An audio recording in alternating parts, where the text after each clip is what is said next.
Hey everyone, this is a free lesson, really part one on rational exponents.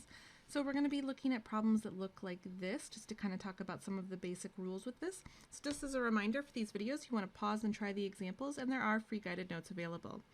So to begin, let's take a look at, so on this side, this is going to be the formal rule, and then on this side, I'm going to show you how to actually use this. So rational exponents, so rational usually refers to like something fractional. And so this is kind of the most basic rational exponent that you could possibly have. So what this means, so first of all, n has to be an integer. And then x to the 1 over n is equivalent to the nth root of x. So that's kind of the basic idea. So if I were to use it with this example here, so then I would just write this as, so you might think, oh, 2 the second root of 25. And remember, for square roots, we don't write the 2, we just write the square root. And so then this is just going to be 5. So that's kind of the basic idea. So if I had something then like 125 to the 1/3, so that would be the cube root of 125, and then once again, that equals 5. So why don't you go ahead and pause the video and try the rest of these and hit play when you're ready.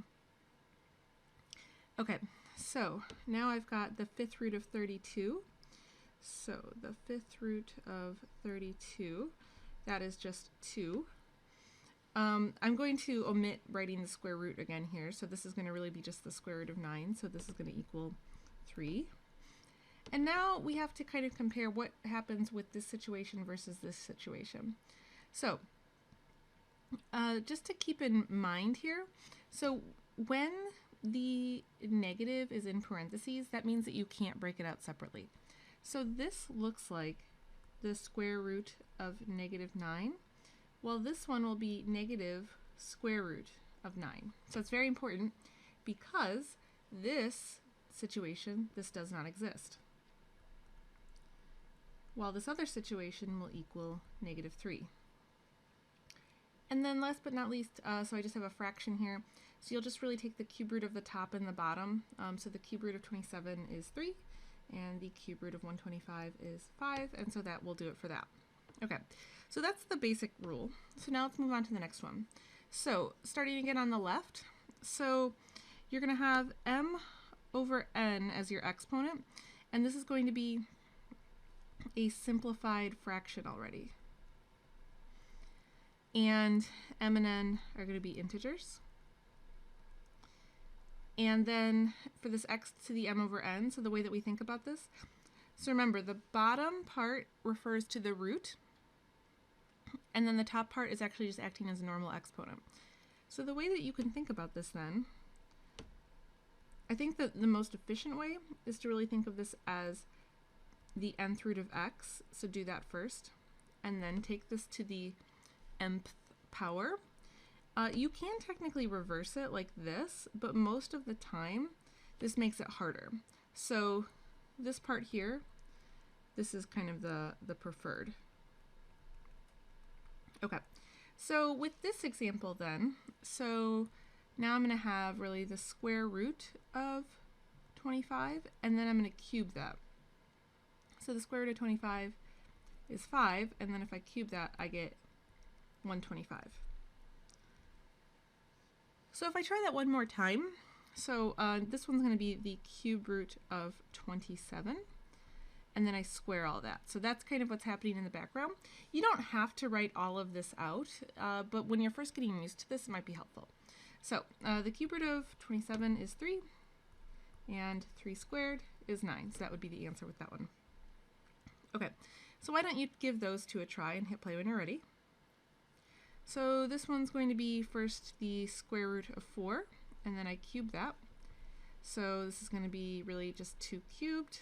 That's a terrible 3. It's 2 cubed, and then this equals 8. And then for this one, so I've got the 4th root of 16, and then I take that to the 5th. So this is going to be really just 2 to the 5th, so that equals 32. Okay, so I have a few more here, again working with negatives and stuff like that. So hit pause and then hit play when you're ready. So for this first one, so the negative will go outside of kind of the whole operation. So remember, this will look like this. I've got really the negative cube root of 8 squared. So this will just end up being negative. So the cube root of 8 is 2, and then 2 squared is 4. So this whole thing will just equal negative 4. Now for E, now I've got the negative, so this will mean that this would actually go like into the root. So I want to work this one out all the way. So I've got the cube root of negative 8 squared. So that equals negative 2, because I can totally evaluate the cube root of negative 8. There's no problem there. I can multiply negative 2 together 3 times and indeed get a negative number. That's kind of the idea behind that. And then if I square all of this, well, now this actually becomes a positive. Okay. Now, if I compare that to f over here, so this is really like the 4th root of negative 16, and then I cube all that. Well, I can't take an even root of a negative number, so this does not exist. However, with g here, so I can just put the negative on the outside, so I need to take the 4th root of 81, and then I'll cube all of that. So this is going to be negative 3 cubed, so then this equals negative 27. So if this is not something you're really familiar with, I will put a link to different lessons where I've kind of talked about this in more detail. This was covered in just kind of the basic idea behind roots, and this is something you've really got to master if you want to work through this. So one more, pause again and just give it a try. So for this one, so this is going to be the cube root of 125 over 27, and then I just square all of that. So that's 5 over 3 squared, so that just equals 25 over 9, and that's it for that one. All right. Now let's move on to the next rule. So kind of just building on each rule here. So same kind of deal here as the last rule that we looked at, so very similar to this. The only difference is that now my exponent is negative, as you can see here. So m over n still has to be simplified, and m and n will still be integers, so I'm not going to write that again.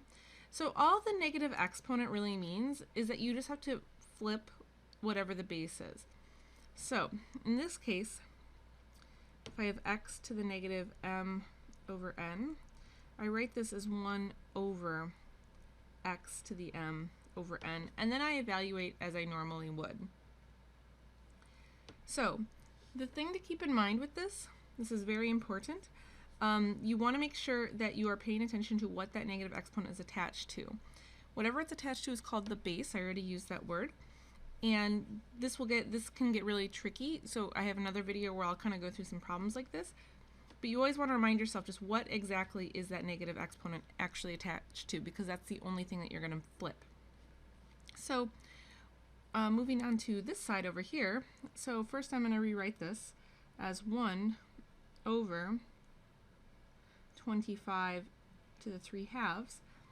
And after that, now you can just take the square root of 25, which is 5, and then cube it. So this is just going to be 1 over 125. And that's it, right? So you're not going to have a negative in here. A negative exponent doesn't mean that this becomes negative. A negative exponent is more like a direction telling you what to do with your base. So why don't you pause the video and give these a try. So for this first one, so this is really just going to be 1 over 25 to the 1/2. So that's really just the square root of 25. So this is just going to equal 1 over 5. For this next one, so this is going to be 1 over 27 to the 1/3. So that's just going to equal, oops, sorry, not 3, 1 over 3. Now for C here, this is going to be 1 over 16 to the 3 over 4. So if I take the 4th root of 16, that's 2, and then 2 cubed is 8, so this is 1 over 8. And then finally, this one's going to be a 1 over 4 to the 5/2. So the square root of 4 is 2, and 2 to the 5th is 32, so this is 1 over 32. Okay, So once again, pause the video and try these. These are going to be a little trickier. So for this first one, so now what this negative exponent is going to mean, in this context, when you have a whole fraction, it just means flip the whole thing. So it's going to look like this. So I get 4 over 25, and now that gets rid of the negative exponent, and now I just plow ahead as usual. So if I take the square root of the top and the bottom, that's going to give me 2 over 5, and then if I cube all of that, that's going to give me 8 over 125. Now for f, so remember this is still going to mean first and foremost, so don't let the two negatives throw you off. That's kind of there specifically to throw you off. These are two different things, right? This negative exponent is to give you a direction, and this negative here, this is a whole other issue, right? So first let's just focus on getting rid of the negative exponent. So it's going to be 1 over negative 25 to the 3/2. But you know that you can't take the square root of negative 25. Not yet anyways. So this will just be does not exist. Now maybe I should mention here, right now these videos are technically for like a class that I'm teaching, so there are contexts where this will actually exist, but I'm going to discuss that in another video. So just to keep things simple for now, we just say that all even roots, when you take the square root of a negative number or the even root of a negative number, they don't exist. So that's it for this one. Now if I contrast this to g, so this is 1 over negative 27 to the 2/3. And this one I can do, right? So the cube root of negative 27 is negative 3, and then negative 3 squared, that's 9.